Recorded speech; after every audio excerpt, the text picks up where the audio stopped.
So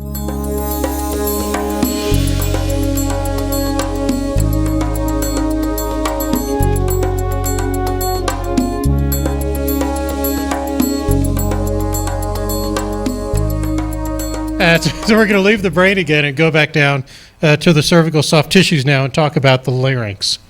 So we're going to look at a little bit about imaging techniques and look at the important anatomy around there and then look at pathology. So the larynx and the hypopharynx are down in the visceral space. So remember, again, we have the hyoid separating the neck into the suprahyoid and infrahyoid portions. And the visceral space here in front, we've got the thyroid, the parathyroid. We have some nodes, those strap muscles, and we also have the larynx and hypopharynx in that area. So briefly about imaging techniques first.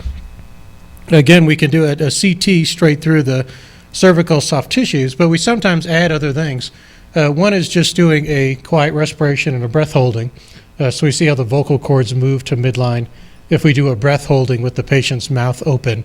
Interestingly, if we do a technique called the puffy cheek that we use a lot in the oral cavity, if we scan the patient while they puff out their cheeks, we can see the inside lining of the buccinator in the cheek better.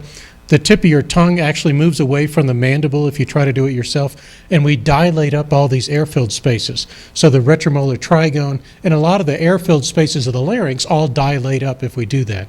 So sometimes if we ever look at a patient and we're suspicious of those areas, we can do a thin second pass through that area. If we do a quiet respiration or breath holding with your mouth open, then the cords will go to midline, and we can see if the cords are moving or not. So this is a second pass we may do through that area. If we do that puffy cheek, all the air-filled spaces that we talk about in the throat are all going to dilate, so we can do a thin stack through there. And we know if we angle the scan roughly to around the C4-5 disc level, then we're closer to getting a cut through the vocal cords. Otherwise, we're scrolling up and down, and we know that the anatomy may be a little bit off